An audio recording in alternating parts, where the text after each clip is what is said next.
अस्सलाम वालेकुम students, open your mathematics book page number 13। Okay students, आज का हमारा थर्ड लेक्चर है जिसमें हमने एक्सरसाइज 1E स्टार्ट करनी है। उससे पहले कुछ डेफिनेशंस हैं वो देख लेते हैं। सबसेट के बारे में हमने पिछले लेक्चर में पढ़ा था कि सबसेट क्या होता है। रिपीट कर लेते हैं। If each element of A is also an element of set B, अगर सेट ए का हर एलिमेंट सेट बी का भी एलिमेंट हो, then set A is called the subset of set B.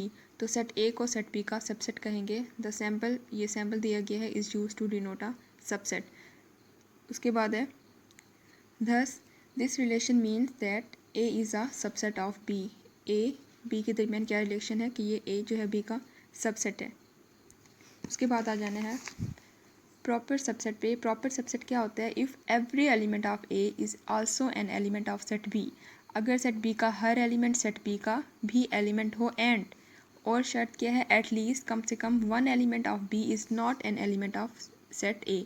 Set B का कम से कम एक एलिमेंट ऐसा हो जो सेट ए में मौजूद ना हो, then A is a proper subset of B, denoted symbolically as A is the subset of B. इसके लिए क्या हम यूज़ करेंगे? इस तरह का साइन होता है, A is the subset of B. Here the sample, इस सैम्पल का क्या मतलब है? Means is a proper subset of, proper subset of. ठीक है, तो इसमें क्या होगा कि फॉर एग्जाम्पल, आगे एग्जाम्पल है उससे पता चल जाएगा। सेट ए दिया गया है, set of people in your family going to a picnic, वो लोग आपकी फैमिली के जो पिकनिक पे जा रहे हैं। और बी सेट में क्या है? Set of all the people in your family, आपकी फैमिली के सारे लोग। तो क्या हुआ है यहाँ पे? सेट ए के सारे एलिमेंट सेट बी में तो हैं, क्योंकि वो लोग जो आपकी फैमिली के हैं और वो पिकनिक पे जा रहे हैं वो सेट बी में मौजूद है। लेकिन कुछ लोग ऐसे हैं set of all the people in your family के जो सेट ए में मौजूद नहीं है। कम से कम एक भी कह सकते हैं और एक से ज़्यादा भी हो सकते हैं। तो ये क्या होगा? सेट ए जो है वो बी का प्रॉपर सबसेट कहलाएगा। नेक्स्ट पेज पे आ जाएं। इम्प्रॉपर सबसेट है next. A subset that contain every element of set ए, वो सबसेट, अब सबसेट की बात हो रही है तो सेट नहीं है यहाँ पे, सबसेट है। That contain every element of set ए, जो सेट ए का हर एलिमेंट कंटेन करे। इसका मतलब है वो ओरिजिनल सेट ही होगा जो सेट ए का हर एलिमेंट कंटेन करे।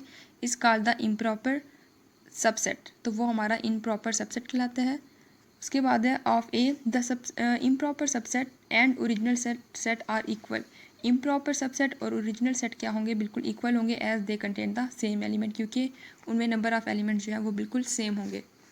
नेक्स्ट है हमारे पास super set. A super set is a set, super set कौन सा सेट होता है? That contain all the element of a smaller set, जो स्मॉलर सेट के तमाम एलिमेंट्स को कंटेन करता हो।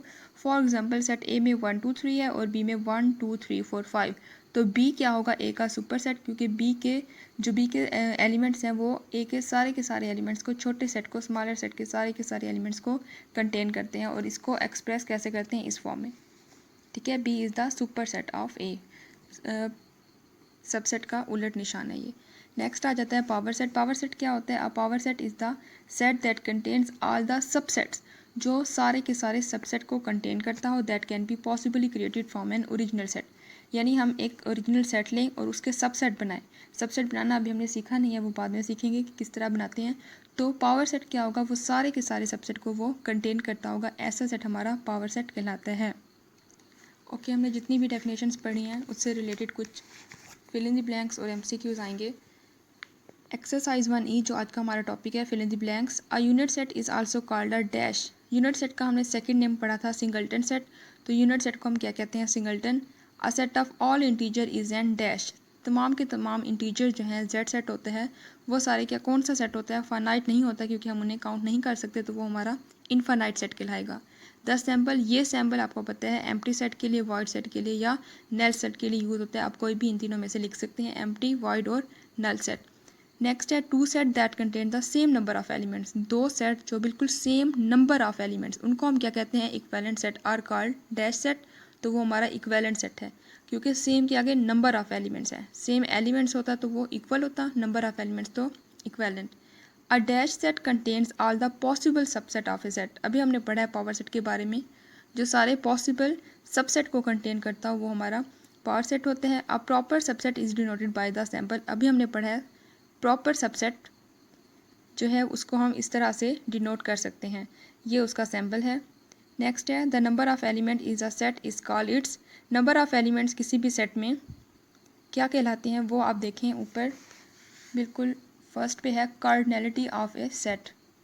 The number of elements of A set it's called its cardinal number. Cardinality क्या होती है? Number of elements, number of elements, elements की तादाद किसी भी सेट में उसकी कार्डिनलिटी कहलाती है।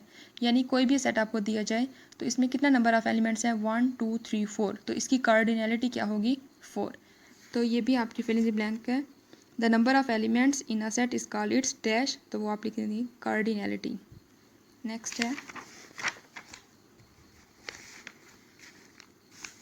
Set A is 1 2 3 is a dash of set B 1 2 3 4। क्योंकि ए सेट के सारे एलिमेंट बी में हैं तो ए सेट बी का सबसेट कहलाएगा।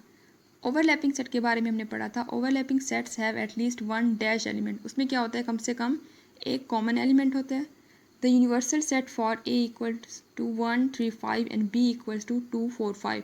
यूनिवर्सल सेट कौन सा होता है? जो सारे के सारे एलिमेंट कंटेन करते हैं। तो हम 1 2 3 4 5 एंड 6 लिख देंगे यूनिवर्सल सेट में। 1 2 3 4 5 एंड 6। 100 200 400 डैश 1 2 3। तो 1 2 3 के आगे सो ऑन है, इसका मतलब है 100 200 400 यहाँ कहीं ना कहीं एग्जिस्ट करेंगे, ज़रूर आएंगे। तो ये सेट हमारा बड़ा है तो ये सारा का सारा इसका सबसेट कहलाएगा। नेक्स्ट है 12 24 डैश 2 4 6। ये भी सेम ऐसे है, 6 के आगे सो ऑन है, इसका मतलब है 12 और 24 यहाँ कहीं ना कहीं होंगे। तो 12 और 24 क्या हैं? सबसेट हैं इस सेट के। 10 डैश 1 3 5।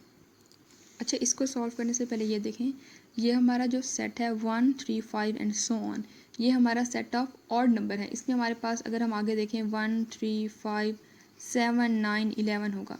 तो 10 इसमें कहीं एग्जिस्ट करता ही नहीं है, तो हम लिखेंगे 10 डज़ नॉट बिलोंग टू। इस तरह से आप लिख देंगे does not belong to, belong नहीं करता। ठीक है, तो ये हमारा क्या होगा?